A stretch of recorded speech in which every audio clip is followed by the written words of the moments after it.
day one in the hospital with River, we walked outside. There was like this little peaceful garden that they have at the hospital for people that just need to go and have some serenity time.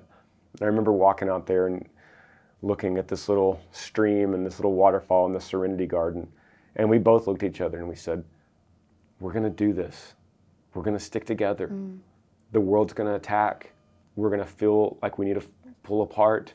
I'm going to grieve at different times than you. Which is just, thankfully we knew, hey, we're walking into a battle. This is going to be harder than we can ever imagine. And so we said, we're doing this. We're doing this together. And we made a promise right there at that Serenity Garden that we were going to do this together.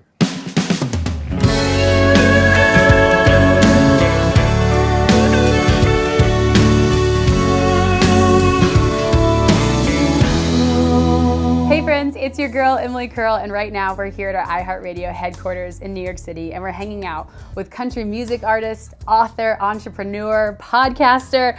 We have Granger Smith here with us. Can we give it up for Granger in the building? Yeah. Granger, so nice to see you. Thank you. Last time I saw you was at our iHeart Country Festival, so it's so good to have you back here at iHeart. And this is almost like a homecoming for you. You're the host of After Midnight on iHeart, but also I learned that you got your start on the radio in Austin. Is that true?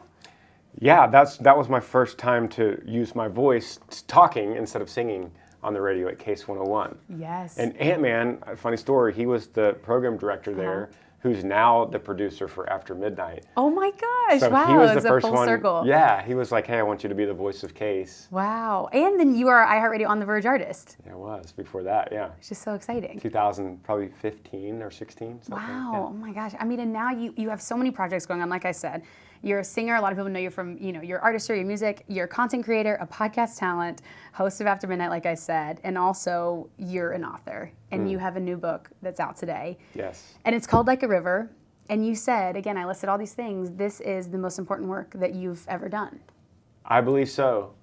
And I hope that it matters that I say that because I have put out a lot of stuff. It either means that I've put out a lot of worthless stuff, or if everything I put out, this means the most to me. And it's so interesting because as I'm starting to have conversations with people that have read it, because that's new to me because it just came out, the conversations are deeper than I've ever had with any song. And I've had some deep conversations with songs, but I feel like the book allows people to feel like they just really know me. Like I've been in their living room for the last few days with them. Granger, I really feel that. It's so interesting. I love that. Yeah. I mean, I told you before I did this interview, I got to read the book. And like I said, I read it in 2 days. And I never had a dry eye while I read it. The book it's heartbreaking, but it's powerful, it's hopeful, it's vulnerable. Like I said, you are a multifaceted creator. Why did you want to tell your story using this medium? Why did a book feel right for you, and why now? So interesting that you asked that because I thought so much about it. How do I tell my story? Because I love to be able to connect with people. It's part of the reason I moved into the podcast world, because having 5 or 6 second clips on radio, you just can't tell a story. You can't really answer any questions. So I moved into podcasting and loved it for the last 5 or so years. And then I started thinking, the only greater piece of media than podcasting is books. They've been around forever. People could really invest in that person's story on a whole new level. Yeah. And so then I started obsessing with the thought of what if this whole thing was a book? And I'm sure writing it down had to be therapeutic for you in some ways. Yeah, it was. I mean, I cried every chapter, not just sad tears, and there was a lot of happy tears and just overwhelming tears and tears of joy. I cried every chapter writing it and then recording the audiobook. That was the first time I heard or read the complete manuscript, because I wrote the draft, and then after the first draft, it was always fixing this piece here, turn it in, fixing this piece here, turn it in, fix this piece here. And so the manuscript was never complete until I read the audiobook. Wow. And I just left, my first reaction of me seeing the manuscript for the first time is what you hear in the audiobook. Oh my God, wow. Wow. Yeah. So for our audience, whether it's people that have been following you since day one or someone that's just learning about your story, What would you tell them as they prepare to read this book? They grab it off the shelf. What would be your message to them? Oh, I would warn you if you just grabbed it off the shelf. It's literally starts on one of the beginning of the darkest chapter of my life, for sure, and it's when I lost my little boy River in 2019. He was 3 years old, and he drowned in our pool, and I was there, 20 feet away from him when it happened. And that was the beginning of a really dark time for me. And I'm a country singer, touring, right in the middle of touring and everything that I was doing, putting out music. And I tried to put on a face and be a rock that people could lean on, that my family could lean on, and continue on. And this is the story of me trying everything to get better, and nothing did until it finally did. Yeah. That's the story, yeah. You talk about grief. And I think what was so interesting for me as a reader reading this is you say this book is for everyone because it's not a matter of, when you're going to go through, if you're going to go through grief, but when you're going to go through grief, whether it's losing a job, losing an identity, losing a loved one. Yes. So it's something that I feel like everyone can relate to in a way. Obviously, there are different situations. For you, how did you even begin to rebuild your life after feeling that such immense grief? I battled and battled and battled with guilt. Guilt is such a thief. And the idea of feeling guilty of something, of anything, and when the world says, no, don't be guilty, it's not your fault, it's not your fault. It doesn't matter when people tell you that. It's not going to convince you that you're not guilty. So I struggled with that on top of the grief of losing my son, on top of the grief of losing who my wife was before that, who my kids were before that. We quickly moved out of our house. So in a way, grieved over the loss of a house that I loved. I loved our little farm we lived on. So my whole world just was completely rocked. And I was really into self-help. I secretly kind of still am, but you probably read the part where I realized there is a level that you can get to that nothing is going to help you. You cannot help yourself. The problem is in the name itself. Self-help. There's a level that you can't help yourself. I reached that level. And it's unfortunate that I did. I hope that people could heal quicker than I did as they read the book, but it took me going to complete rock bottom before I healed. Yeah, it's interesting you bring that up because you talked about, the self-help addiction and different things that you had in place, which I thought was really interesting because a lot of people will go to that. It's like, okay, well, if I have a routine or I'm working out, I'm journaling, I'm doing all these things, when did you realize, and what did you realize that you needed at the time to get through this? Well, I first of all, I told that story as detailed as I could to show that, hey, listen, if you think you could do this, if you think you journal and you work out and you wake up early and you read nonfiction books and you get good sleep and you eat well and if you think that's you and you're going to be resistant to pain and you could just power through anything, I wanted to tell in detail that there is a certain level that you can get to that nothing will help. Yeah. And so through that addiction, I ended up finding out in one night in Boise, Idaho, really. It was all in one night when I realized nothing that I was doing could help. And I thought the next level I could do, the only thing left for me to do was in my life, was just to take my life, because there would be peace and joy, that would be it. Like that I could finally rest. And that the only last thing I could do was that I can control was I'll just take my own life. Wow. Yeah. It's such a heavy moment in the book, and something that, like I said, I could not stop crying just thinking about your story. And another thing that hit me with that is you saying that you didn't even want to share that with anyone, not even your wife, Amber, no, it's still until later. Shameful even to talk about it here. And thank you for sharing that with us, truly. And the book is going to walk through what happened after that. I mean, we don't have to get into detail, but there is hope. I've been telling people it has a happy ending. There's something changed with me. It worked. So I'm still here, and I am healed. Yeah. And again, like you said, I feel like we really got to know you, and family's a big part of your life, and being able to lean on your wife, Amber. I feel like when, a lot of marriages go through something like that, they don't survive that. How did you and Amber, keep your marriage strong, keep the love strong? I mean, first of all, God's grace, but day one in the hospital with River, we walked outside. There was like this little peaceful garden that they have at the hospital for people that just need to go and have some serenity time. I remember walking out there and looking at this little stream and this little waterfall in the Serenity Garden. And we both looked at each other and we said, we're going to do this. We're going to stick together. The world's going to attack. We're going to feel like we need to pull apart. I'm going to grieve at different times than you. Which is just, thankfully we knew, hey, we're walking into a battle. This is going to be harder than we can ever imagine. And so we said, we're doing this. We're doing this together. And we made a promise right there at that Serenity Garden. Wow. And we were going to do this together.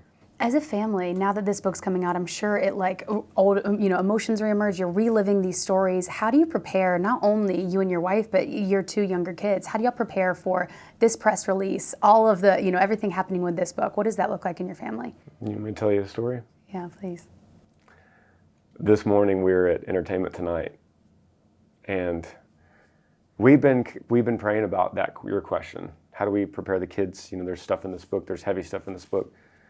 And it came up, and my daughter was in the room, and she heard it for the first time. Oh, wow. And we wanted it to be on our own terms, but none of us were prepared for the questions that came out. And it affected her. So we've been talking with her today. We're in a good place, but there's things that she didn't know. Wow. So I hope my answer tells everyone it's still a day-by-day process. Yeah. But we want to be, first of all, vulnerable. We want to be able to talk. We want to be able to say, hey, whatever you're feeling right now is okay. We're not going to hide anything. We're not going to say, you shouldn't feel sad, or you shouldn't feel mad, or you shouldn't feel happy. We're not going to say any of that. Whatever it is, if you want to smile at this situation, you can. If you want to be mad, if you want to punch a wall, we could talk about that too. But you have permission to feel anything, because this is a crazy situation.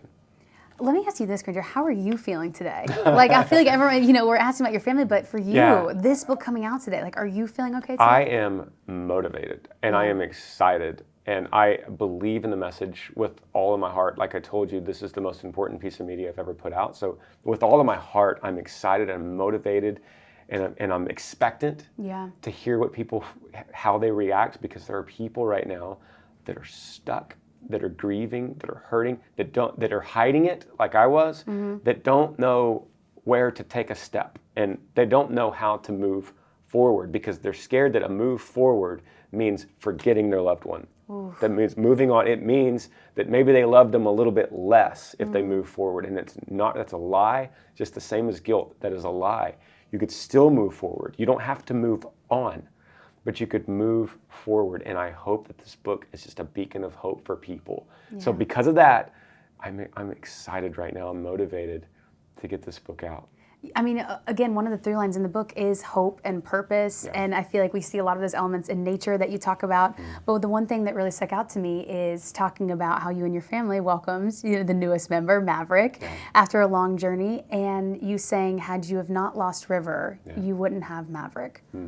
Walk me through your thought process behind that. That thought process is just all tangled in knots to think, because we love little Mav. He's so cute. Love him. He's about to turn 2 years old. He's just a ball of joy and energy, and he's a monster, 2-year-old monster, tearing up the house. But if we keep River, we lose Maverick.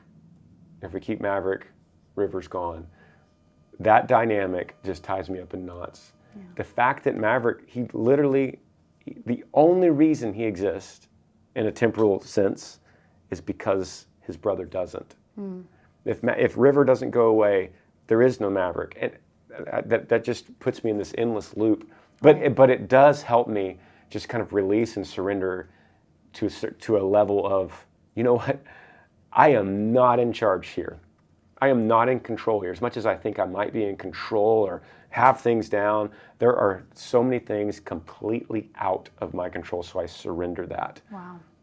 I think one thing that really stuck out to me too is, like you mentioned, throughout the book, there's a spiritual lens that you're looking through and growing in your spirituality. And one thing I remember you saying is, asking, instead of saying, why God, like, why did this happen? You have a different question that you asked now. Yeah. Tell us God, about that. what do you want me to learn from this? What do you want me to see in this situation?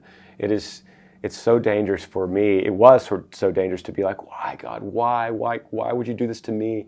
Instead, okay, this happened. This is real. This is happening. What do I need to learn? What do I need to do from here? Where do I go from here? Because I am here. There's no changing what happened yesterday. I am here, and there is only moving forward. What do you want me to do with this, God? That's the question now.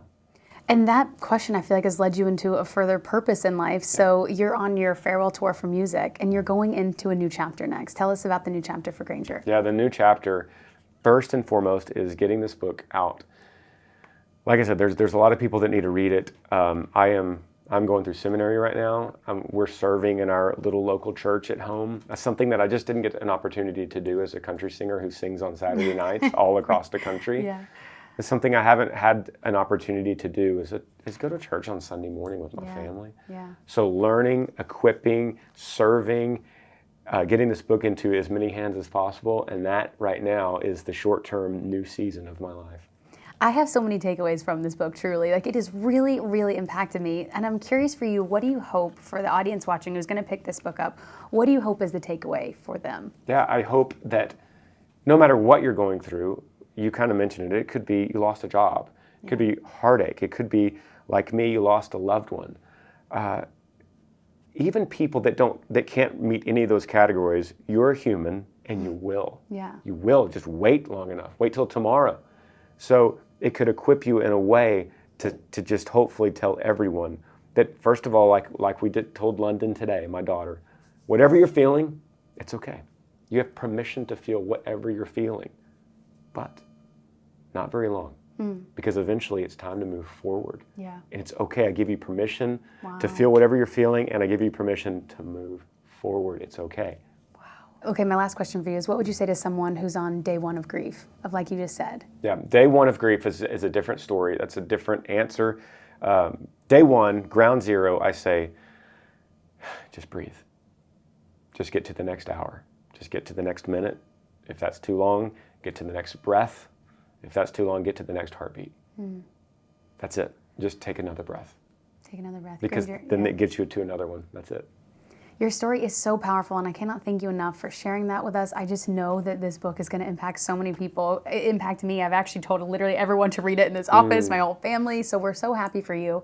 And then I also, I would be remiss to not ask about music. So like I said, you're on your farewell tour. What's it been like playing those shows, especially to a crowd knowing this is your last one? I'm sure you've been soaking up every moment of that. A lot of emotions. Yeah. A lot of emotions, looking out into the crowd and seeing people kind of sad and a lot of tears, and I've been saying, look, I'm not going anywhere. I'm not leaving anybody. Yee Nation, that's what we call our fans. I'm not leaving. I love it. I'm not leaving Yee Nation. Yee is still alive and well. My platform is just changing. Yeah. I have a different message to give, and that is Jesus. Wow. Granger, thank you so much again for being here. It's always so great to see you. And of course, thank you all for watching. You can get Like a River, Granger Smith's book. It's out now, and you do not want to miss this. Thanks again, Granger. Thank you.